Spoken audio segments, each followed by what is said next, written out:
أعوذ بالله من الشيطان الرجيم بسم الله الرحمن الرحيم الحمد لله رب العالمين الرحمن الرحيم مالك يوم الدين إياك نعبد وإياك نستعين اهدنا الصراط المستقيم صراط الذين أنعمت عليهم غير المغضوب عليهم ولا الضالين.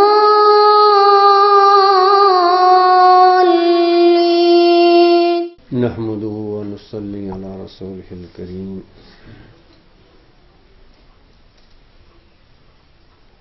اللهم صل على محمد وعلى آل محمد كما صليت على إبراهيم وعلى آل إبراهيم إنك حميد مجيد. اللهم بارك على محمد وعلى آل محمد كما باركت على إبراهيم وعلى آل إبراهيم إنك حميد مجيد.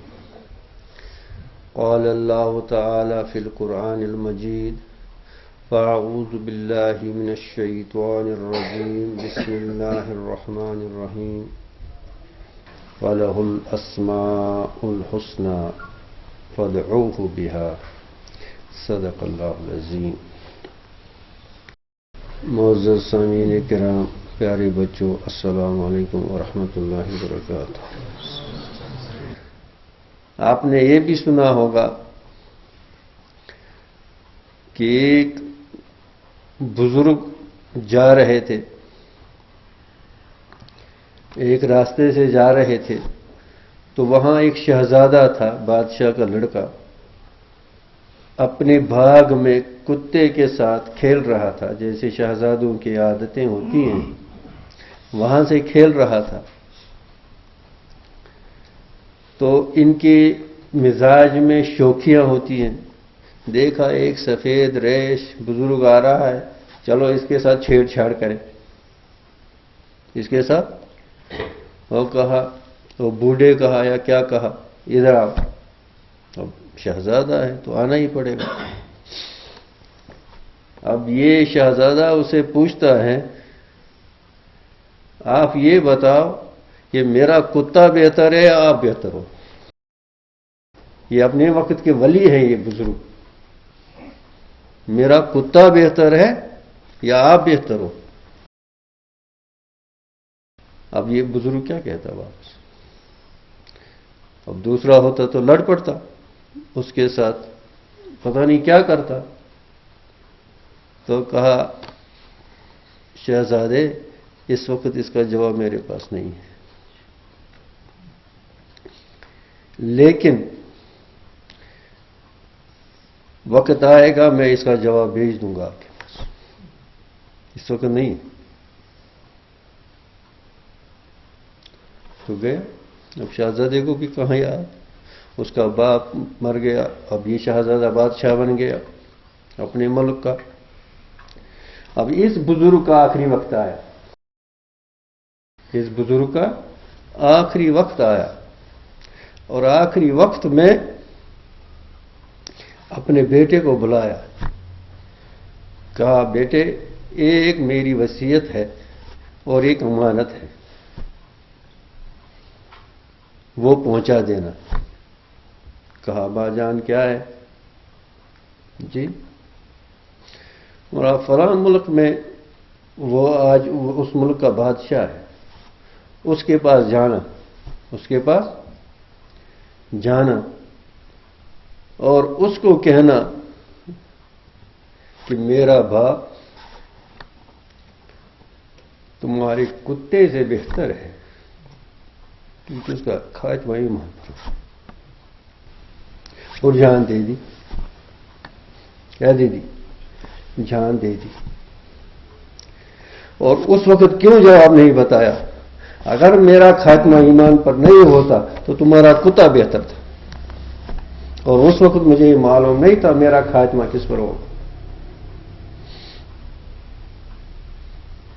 یہ آج نہیں، آج کل کا زمانہ نہیں کہ آپ کسی سکول میں ایڈمیشن کے لیے کہیں گے جی ہمیں ہمارے بچے کو اس مشنری سکول میں داخلہ دے دو، ہم تبدیل کرتے ہیں مذہب، ہمیں فلاں نوکری دے دو، کوئی بات نہیں ہم اسلام چھوڑ دیتے، ہمیں فلاں ملک میں جاب دے دو، ہم نوکری چھوڑ دیتے، ہمیں اتنے پیسے دے دو، ہم مذہب چھوڑ دیتے۔ آج کل اتنا انحطاط آ گیا ہے، بچے کو کسی سکول میں ایڈمیشن کے لیے تھے ایمان بیچ دیتے، چند پیسوں کے لیے ایمان بیچ دیتے۔ تبلیغ تو ہم بھی کرتے ہیں لیکن دھوکہ نہیں دیتے، دھوکہ نہیں کسی کو دیتے، اور یہ لوگ دھوکے سے لوگوں کو اپنی طرف کرے، دھوکہ دہی سے اس کو نہیں بتا رہے ہیں۔ اگر کوئی شخص زبان سے کہے، کلمہ کہے، اور دل اس کا نہیں مانتا ہے، دل نے اس کے اسلام قبول نہیں کیا، وہ ہمارے نزدیک مسلمان نہیں ہے، اس کو مسلمان نہیں کہیں گے۔ اور جب تک کوئی دل سے اسلام قبول نہیں کرتا اس کو مسلمان اپنے اسلام میں داخل نہیں کرتے، اور دل سے وہی کرے گا جو اس پر اعتقاد رکھتا ہو اور اس پر یعنی اس کو پورا یہ ہو۔ اور یہ دھوکہ دہی نہیں کہ غربت کے استحصال کے لیے، ایکسپلائٹیشن کے لیے غربت کو ایکسپلائٹ کیا، غریبوں کو استحصال کیا، ناداری کو، لاچاری کو، یتیم ہونے کو، بیوہ ہونے کو، ان سب چیزوں کو کیا کیا؟ ایکسپلائٹ کیا، استحصال کیا ان غربت کی چیزوں کو۔ ارے اپنے عقائد ہے سام بولو، ہاں کوئی مانتا ہے مان لے، اس میں کیا پریشانی، لیکن یہ ان ناچاروں لاچاروں کا استحصال کرنا۔ اب سیکنڈ پرائمری میں یا تھرڈ پرائمری میں کوئی بیپٹائز ہوتا ہے، اب اس سیکنڈ پرائمری کے بچے کو کیا پتا یہ کیا ہوتا ہے، تھرڈ پرائمری کے بچے کو کیا پتا یہ کیا ہوتا، فورتھ پرائمری کے بچے کو کیا پتا یہ کیا ہوتا۔ اس کو لایا آرفنیج کے نام پر، یتیم خانے کے نام پر لایا، یتیم بچہ ہے اس کی پرورش کریں گے، اس کو کھانا پینا دیں گے، اور وہاں سے اس کے ایمان پر ڈھاکہ ڈالتے ہیں۔ چھوٹا بچہ، معصوم بچہ، اس کو کیا پتا، اس میں کیا شعور ہے۔ آج کل کے زمانے میں اور زیادہ ضرورت ہے اپنے ایمان کی حفاظت کی، اور اپنے گرد و نواح میں، اپنے ہمسائیگی میں، اپنے دوستوں میں، کہ ان کو ایمان کی قدر سمجھانا کہ یہ دنیا اور یہ جو یہ دھوکہ دہی سے فائدے دیتے ہیں یہ سب عارضی ہیں۔ نبی کریم صلی اللہ علیہ وسلم نے فرمایا اگر عیسیٰ علیہ السلام بھی جب آئیں گے تو شریعت محمدی پر عمل کرنا ہوگا۔ عیسیٰ علیہ السلام جب دنیا میں، ہمارا عقیدہ ہے قیامت سے پہلے عیسیٰ علیہ السلام دنیا میں تشریف لائیں گے، وہ ہمارا عقیدہ ہے۔ عیسیٰ علیہ السلام جو ہیں اللہ نے ایسے ہی ان کو وہ نیچرل جو موت ہوتی ہے ان پر طاری نہیں ہوئی، وہ پھر زمین پر آ جائیں گے، اور لیکن شریعت محمدی صلی اللہ علیہ وسلم، کیونکہ باقی شریعتیں منسوخ ہو چکی ہیں، ساری منسوخ ہو چکی ہیں، کیونکہ ایمان میں جیسے پچھلے بار بھی یہ عرض کیا گیا کہ ایمان کا یہ لازمی نتیجہ ہوتا ہے، اس کا لازمی اثر یہ ہوتا ہے کہ اس بندے میں ندامت آتی ہے، انکساری آتی ہے۔ اس بزرگ نے کہا کیا پتہ یہ کتا ٹھیک ہے یا میں ٹھیک ہوں۔ اس کے یعنی اس سے ملتا جلتا ایک جو واقعہ ہے، حضرت شاہ محدث دہلوی رحمۃ اللہ علیہ کے جو والد تھے، یہ خاندان ہی ولی اللہ خاندان کہلاتا ہے۔ شاہ عبد الرحیم صاحب خود ولی تھے، ان کے فرزند شاہ ولی اللہ محدث دہلوی ولی تھے، اور ان کے 4 بیٹے، چاروں کو چار شاہ عبد العزیز، شاہ اسحاق، شاہ عبد القادر، سارے اولیاء کرام میں سے گزرے ہیں۔ تو شاہ عبد الرحیم رحمۃ اللہ علیہ ایک جیسے آپ کے ہاں یہ دھان کی زمین ہوتی ہے، کھیتی ہوتی ہے، اور اس میں ایک پگڈنڈی ہوتی ہے، بیر یا سسونا، یہاں سے بھی کیچڑ ہوتی ہے، یہاں سے بھی کیچڑ، اور بیچ میں وہ تھوڑا سا ریزڈ ایریا ہوتا ہے جہاں سے انسان چلتا ہے، وہاں سے ایک کتا آیا اور یہاں سے حضرت جا رہے ہیں. یا تو کتے کو کیچڑ میں جانا ہے تو حضرت پار کر سکیں گے، یا ان کو کیچڑ میں جانا کتا پار کر سکے گا. دونوں کے لیے جگہ نہیں تھی. تو حضرت اب ٹھہرے کہ کتا ہے، کتا تو کتا ہی ہے، اترے گا اس میں. اور یہ غیب سے ان کی ہدایت کا ایک یہ تھا اللہ تعالیٰ کی طرف سے. اللہ اپنے پیارے بندوں کو اس طرح سے جو ہے تنبیہ فرماتے ہیں. اس کو کہتے ہیں بزبان حال، یعنی کہ کتا بات کرے گا، گائے بات کرے گی، پیڑ بات کرے گا، لیکن بزبان حال کے بھی ان سے اللہ تعالیٰ جو ہے وہ حال کی زبان ہے جو یہ اللہ کے پیارے بندے سمجھتے ہیں. تو کتے نے بزبان حال کہا، حضرت سے کہا اگر اس وقت آپ اس کیچڑ میں اترو گے تو ایک چلو پانی سے پاک ہو جاؤ گے.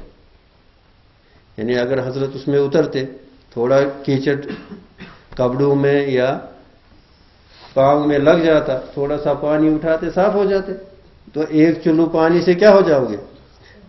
لیکن اگر میں اس وقت اترا، پھر اگر 7 سمندروں سے بھی اپنے آپ کو پاک کرو گے، پاک نہیں ہو جاؤ گے. تو شاہ صاحب پر سختہ طاری ہوا اور فوراً کیچڑ میں چھلانگ لگائی اور کتے کو جانے دیا. اب کہیں کتے نے ایسا کیوں کہا؟ اگر شاہ صاحب کتے کو مجبور کرتے آپ نیچے جاؤ، کیا جاؤ آپ، تو اس کے کیا مطلب ہو؟ شاہ صاحب یہ سمجھتے کہ میں بڑا ہوں اور کتا مجھ سے ادنا ہے، تو یہ تو تکبر ہوا. وہ بھی اللہ کی مخلوق ہے، کتا اللہ کی مخلوق ہے نہیں ہے، تو یہ تکبر ہوتا.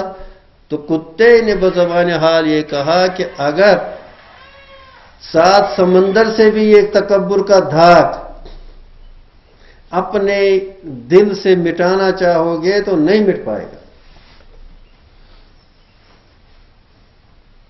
یہ تعلیم ہے اسلام کی جو ہم میں مفقود ہے.